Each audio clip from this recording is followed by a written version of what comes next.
Time for the reveal. Any predictions? Oh, no. I don't want to. You don't want to put it on the line like Nope. that? No. I think it's going to be a meh bottle for you. That's my prediction. I think I'm going to classify this as good for one glass kind of thing. Okay.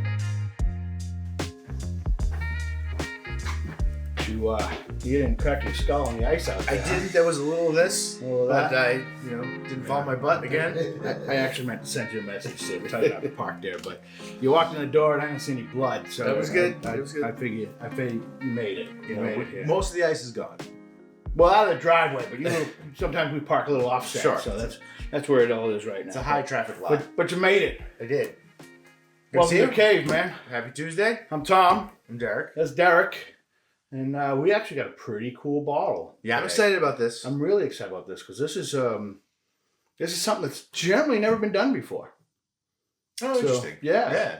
So when you really, Yeah, and Get I'm into a it, little yeah. of two minds of it. I was gonna say, this bottle for you is 55% what you don't like, Yes. and 45% what you love. Yeah, so we'll see how they do. We'll What see how what their take is on We'll it. see how that comes together. Yeah. But yeah, the weather's been crazy here in New Hampshire. I mean, it's been an inch of snow, a half inch of freezing rain, or a quarter inch of freezing rain, on and off for what just seems like forever, right? And an inch of snow is the worst. It is. It's not. It's not enough to do anything about. No. But it just packs down. But It it's builds like up. every driveway, every walkway has just been essentially an inch of ice just for too long. Well, clear. Yeah. Clear. Well, finally, the driveway is recovered. It's been 40s. It's not too bad. Yeah. So we're on the backside of this. That's good. But the ski resorts, I follow a lot of ski resorts or Facebook pages regarding skiing, and they're all bitching and complaining about. I mean, it's East Coast. We ski on ice anyway. Yeah. I guess it's just been a little extra ice. Yeah. Because they haven't been able to produce the. Well, they had a good snow December, cover. so I mean they got ahead of the game, but then Yeah. it's been a bad kind of January. So, it is what it is when you live in New England. Yep. So, I've been a little busy, so I got nothing new to the cave this week. That's a little okay. bit of a womp That's womp, okay. But I was kind of curious, of, reading the current news. What are your thoughts on Jim Beam? Well, personally, it's not going to impact me. Sure, it's Scotch drinker. I wasn't going to drink any of that, but I'm curious as to just You do like Booker's, though. yeah, and they're moving that to somewhere in one of the other facilities. So there's, but I mean, it sounds like it's just about volume. Like they've got enough inventory that they don't need to produce. They'll, take a year, refab the facility maybe. But essentially, what does that mean about just the consumption as a whole? Well, we're definitely in a downtake of consumption in general. I think there's probably a few different forces. The younger generation isn't drinking like our generation did. Sure. And then you have the Canadian factor. Mm-hmm. And I believe, and I don't know this factually, that Jim Beam relied a lot on the Canadian market, just with their portfolio from the Knob Creek and the Beam, and they produce a lot of, what can I say, mainline kind of bourbon products. This is well barn, a lot of mixer well, stuff. or first shelf kind of stuff, Yeah. right? And I don't know as if the whiskey downturn, if you will. I think it's going to hit that line of product more so than say Booker's itself. Sure, than the more rare and enthusiastic type materials. The thing I observed when I was in Texas, we struggled to get our hands on a lot of the Buffalo Trace catalog. Yes. It was everywhere. Stacked up on tables, Now, that was pretty much retail, $55. Yeah, you were even saying E.H. Taylor was pretty on the shelf. Cases of it. Yeah. Yeah, and I do expect to see that come back around even here in a controlled state. That stuff's just going to become readily available. The pendulum swings and everything. So those things like Eagle Rare was never a sought after bottle. No. And all of a sudden, you couldn't find this, so it just trickled into. Somebody found out, that's made in the same distillery as Blanton's. Oh, it's a must-have. And that's how we. I like the 10-year rye. It's pretty good. I think it's fine. But I think it's a fine whiskey. I'm not paying secondary market prices for it. Yeah, completely agree. So we're gonna get into the bottle that you scored in Texas. Yep. Yeah. Let's do it. So let's do it because I'm kind of excited. But first off, I'm excited because this is one of my favorite distilleries. So This, first off, I gotta love the word. It's too damn big to even fit right, on the bottle. It's, I don't know what other word has a CH and finishes in CH, and they have two different ways to pronounce it. I mean, you would think it's Bruichladdich. Yeah. And it's not. It's Bruichladdich. And actually, if I'm really being technical, I think it's Bruichladdich. All right. And so I think the I in the almost like Buick. Yep. Bruichladdich. Even though I don't necessarily say it that way, I say Bruichladdich. Yep.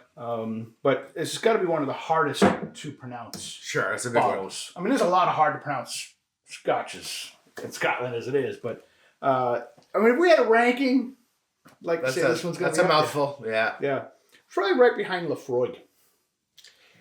Yeah. I mean, Lafroig's easy to say when you know how to say it. You know how to say it, yeah. But if you're a novice looking at the just bottle, you have no idea how to pronounce that. Yeah.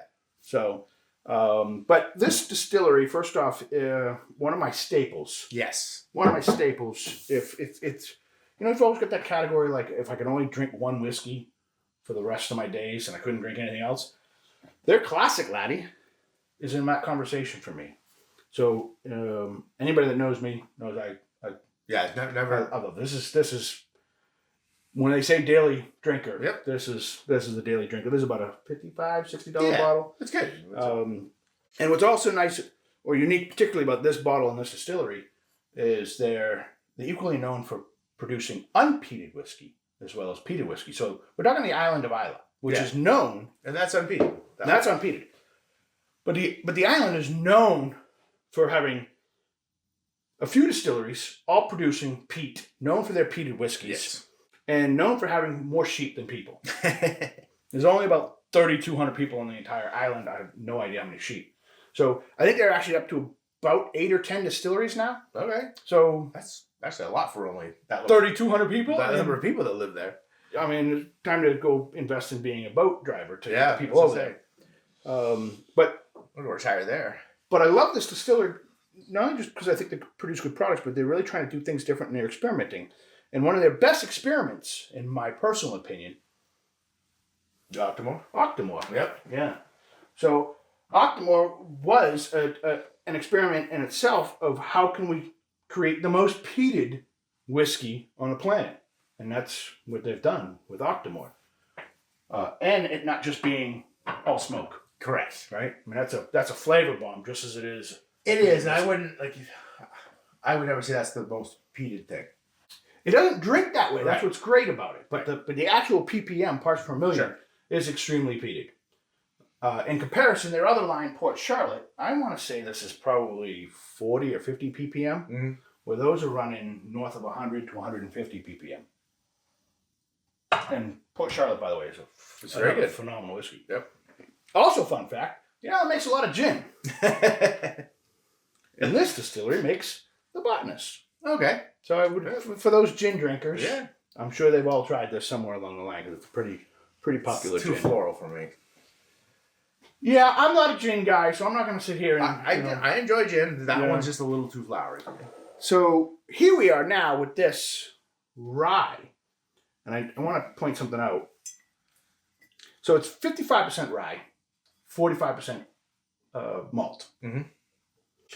All the grain has been grown within an 11-mile radius of the distillery. I think that's cool when they have that kind of control over the production. Yes.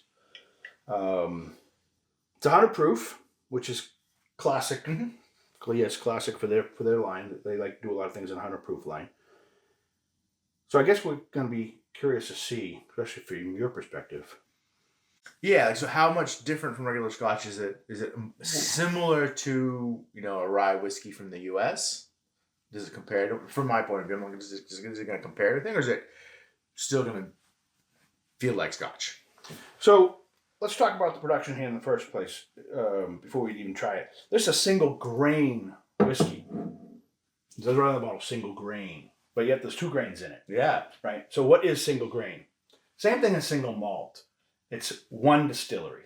Yeah. So the rye and the malt was distilled at one distillery.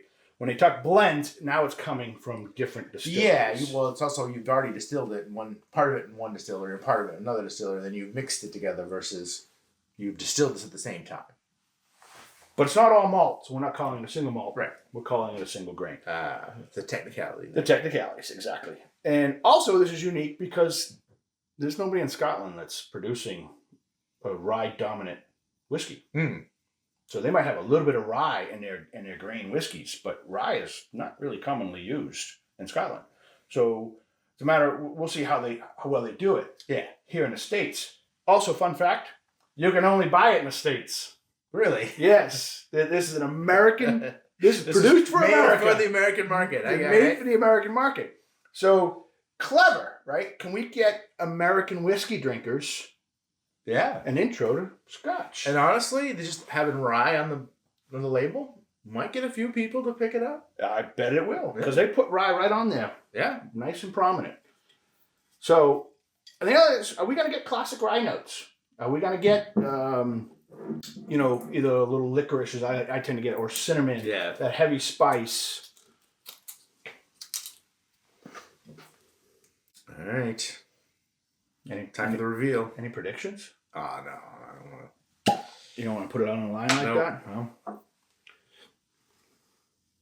I think it's going to be a meh bottle for you. That's my prediction. I think I'm going to classify that as good for one glass kind of thing. Okay. Good for bringing to share. But ultimately, a true rye guy, I'd like to get that man's opinion. But, American whiskey drinkers are mostly bourbon drinkers. Yeah. You don't bump into too many like, oh no, I'm a rye guy. Not 100%. So yeah, this is a 2017 harvest. The rye crop. And everything they do is non-chill filtered, no color added. They're about as transparent as you can get. If you go onto their website, they break everything down. They'll actually track which farms it came from, et cetera, et cetera. At first sniff, I'm not getting a lot of rye. Just the subtle. I'll be honest, I'm not really either. Sometimes it tickles my nose a little bit. I'm really getting that. A little spice, a little rye spice, but it's really subdued. Mm.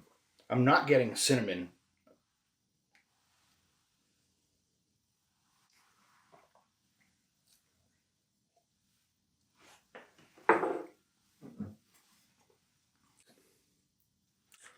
Oddly, I get a little like caramel finish. Ah, interesting. So this is all American oak barrels. Mm. And they're not charred, they're toasted. Exactly. That's exactly what it is. Yes. Yeah. So for all you people that like, toasted Elijah Craig or the toasted Jack that was just released, this has similarities to that. So I've made this comment a few times. First sniff before I've tasted it. Yes. Now your nose is coming out. Now the nose is coming out. Now that it's on my taste buds. So on the tongue. I am. I'm not really getting the caramel on the nose. I am getting a little bit of a little cinnamon spice, and it's almost more of a.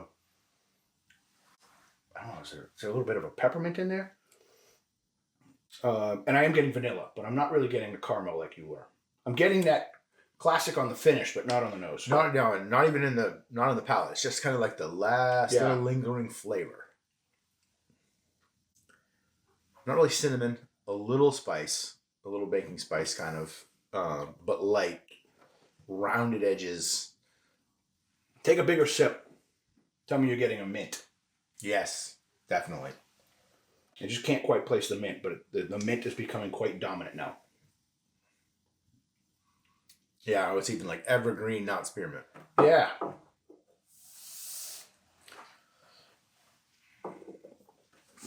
What this is smoother,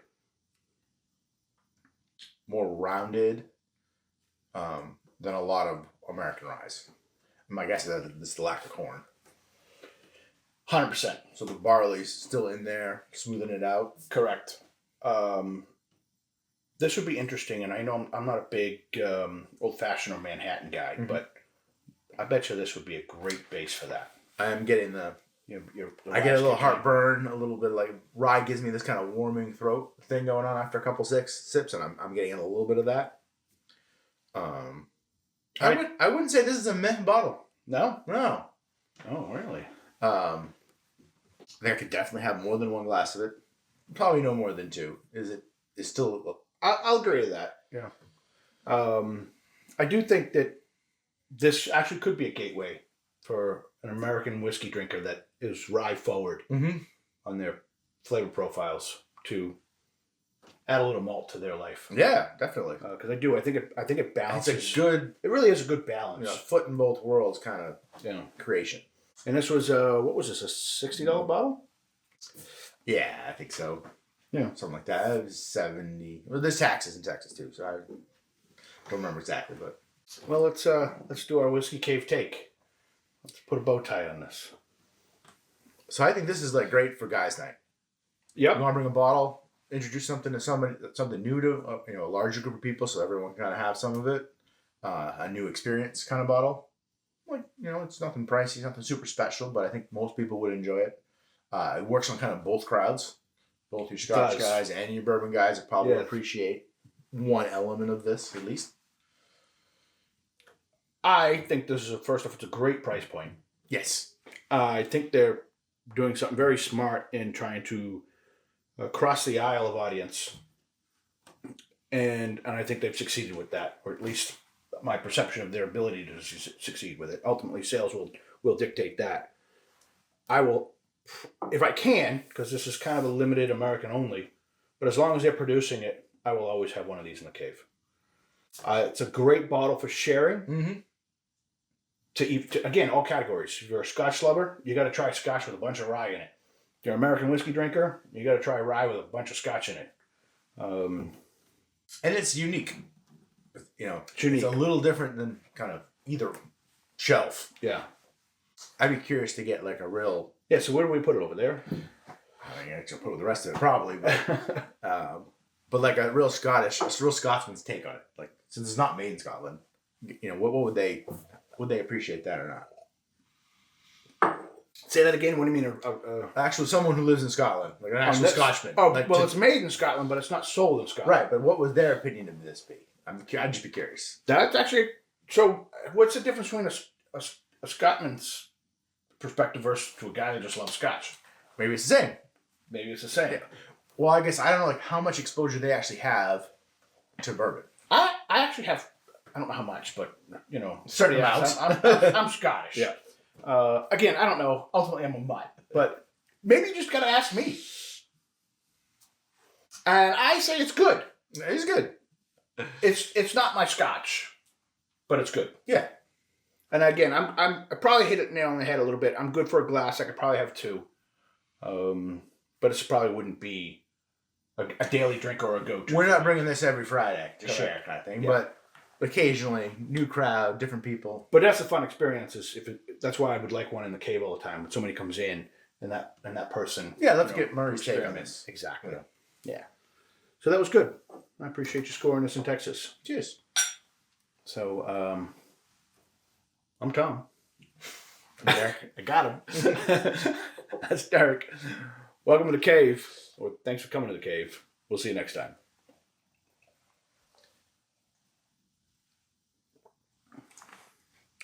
Definitely got the minty on the back. Mm-hmm.